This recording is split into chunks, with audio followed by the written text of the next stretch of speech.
প্রিয় দর্শক, সাজ্জাদ কাদিরের শুভেচ্ছা নিন। এই মুহূর্তে আপনাদের সামনে কথা বলতে এসেছি 12 ফেব্রুয়ারি নির্বাচন কেন নেই ভারত, আমেরিকা ও জাতিসংঘ। 12 ফেব্রুয়ারি বাংলাদেশের এক লেজে গোবরে ভাগ্য নির্ধারণের দিন। জাতীয় সংসদ নির্বাচনের পাশাপাশি হচ্ছে ঐতিহাসিক জুলাই সনদ নিয়ে গণভোট। 394 জন আন্তর্জাতিক পর্যবেক্ষক এবং 397 জন বিদেশি সাংবাদিক এখন ঢাকায়।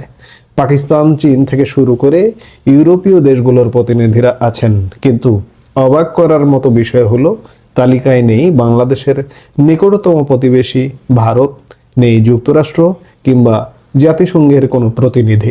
অন্তর্বর্তী সরকারের প্রধান উপদেষ্টা মোহাম্মদ ইউনূসের প্রেস উইং বুধবার জানিয়েছে যে 394 জন পর্যবেক্ষক বাংলাদেশে এসেছেন। তাদের মধ্যে 80 জন বিভিন্ন সংস্থার প্রতিনিধি।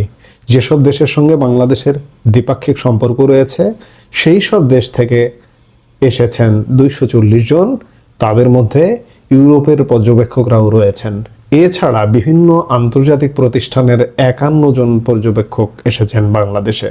সব মিলিয়ে 21টি দেশ থেকে পর্যবেক্ষকরা এসেছেন। তার মধ্যে রয়েছে পাকিস্তান থেকে 8 জন, ভুটান থেকে 2 জন, শ্রীলঙ্কা থেকে 11 জন, নেপাল থেকে 1 জন, ইন্দোনেশিয়া থেকে 3 জন, ফিলিপিন্স থেকে 2 জন, মালয়েশিয়া থেকে 6 জন, জর্ডান 2 জন, তুরস্ক 13, ইরান 3, জর্জিয়া 2, রাশিয়া 2, চীন 3, জাপান 4, দক্ষিণ কোরিয়া 2, কিরগিজস্তান 2, উজবেকিস্তান 2, দক্ষিণ আফ্রিকা 2 এবং নাইজেরিয়া থেকে 4 জন প্রতিনিধি এসেছেন।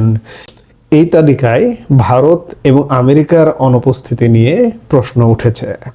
প্রসঙ্গত, যেসব গুরুত্বপূর্ণ সংস্থার পর্যবেক্ষকরা এসেছেন বাংলাদেশে সেগুলির মধ্যে উল্লেখযোগ্য হলো Asian network for free election ANFREL, Commonwealth secretariat, international Republican institute IRI এবং ন্যাশনাল ডেমোক্রেটিক ইনস্টিটিউট NDI। এছাড়া ইসলামী সহযোগী সংস্থা OIC, international conference for Asian political parties ICAPP এবং ইউরোপিয়ান এক্সটার্নাল অ্যাকশন সার্ভিস থেকে কয়েকজন প্রতিনিধি এসেছেন।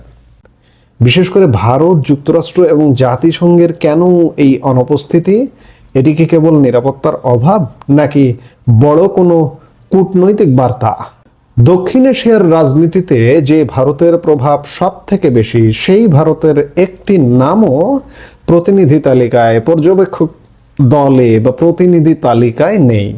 একইভাবে বিশ্বের মোড়ল হিসেবে পরিচিত আমেরিকা এবং বিশ্ব শান্তির রক্ষক জাতিসংঘও এই নির্বাচন পর্যবেক্ষণ থেকে নিজেদের বিরত রেখেছে। ভারতের না আসার পেছনে বিশ্লেষকরা প্রধানত 3টি কারণ দেখছেন।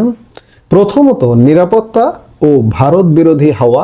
বাংলাদেশে বর্তমানে তীব্র ভারত বিরোধী প্রচার এবং সংখ্যালঘু হিন্দুদের ওপর নির্যাতনের যে অভিযোগ উঠেছে, তাতে নিরাপত্তার বিষয়টি ভারত সরকারের কাছে সব থেকে বড় উদ্বেগের কারণ।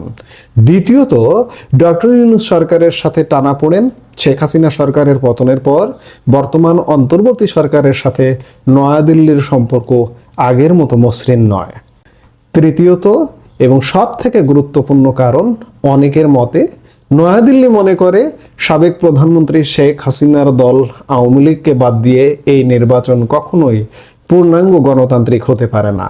ভারত হয়তো প্রতিনিধি না পাঠিয়ে ঢাকাকে এই বার্তায় দিতে চাইল যে আওয়ামী লীগবিহীন নির্বাচন তাদের কাছে গ্রহণযোগ্যতার সংকটে রয়েছে। এবার আসা যাক আমেরিকা এবং জাতিসংঘ প্রসঙ্গে। আমরা জানি গত কয়েক বছর ধরে বাংলাদেশে অবাধ ও সুষ্ঠু নির্বাচনের জন্য আমেরিকার সব থেকে বেশি চাপ দিয়ে আসছিল। তাহলে এখন তারা কেন নেই? বিশেষজ্ঞদের মতে যুক্তরাষ্ট্র হয়তো এই পরিস্থিতির ওপর নজর রাখলেও সরাসরি কোনো পক্ষ নিতে চাইছে না।